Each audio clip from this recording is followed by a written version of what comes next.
Alright, I'm going to show you guys how to replace the trigger connector on a Glock.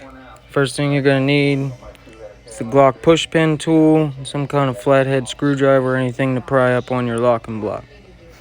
First thing you want to do, take your magazine out. After you've done that, then make sure your firearm's clear and pull the trigger. And after you pull the trigger in a safe direction, you're going to want to take your slide lock. You're going to want to pull them down on both sides. And you're going to take your slide back just a little bit and then push it forward. That'll take your slide off.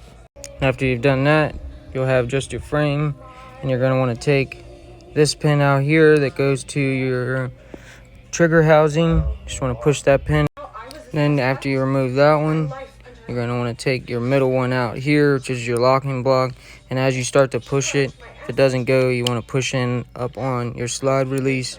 Just wiggle it a couple times. That usually will help to push that pin out.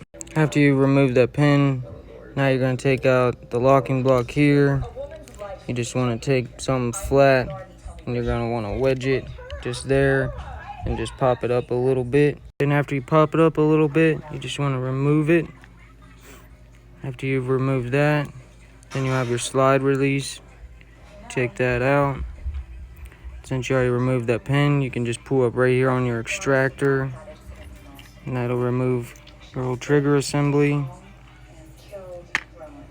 And then this piece here where your crucifix is, you can just pop that off, take it to the side. And that will give you your trigger housing with your trigger connector. And now you just take a screwdriver or something small, and you're going to want to poke right in where the end of your trigger connector is. Now that you pushed on that, that should pop out, and that'll be your trigger connector, which I already got a 3.5 one, but you can get any of them. I got a couple different ones. The Ghost Avenger 3.5 has been the best one so far as crisp trigger and good trigger pull. But the reassembly, you just put the same concept, just do it the opposite way. Now after you put your trigger connector back in there, if you got a different one, you just take trigger bar where the crucifix is there, and you're going to want to take it in at an angle. It should go right back into place just like that.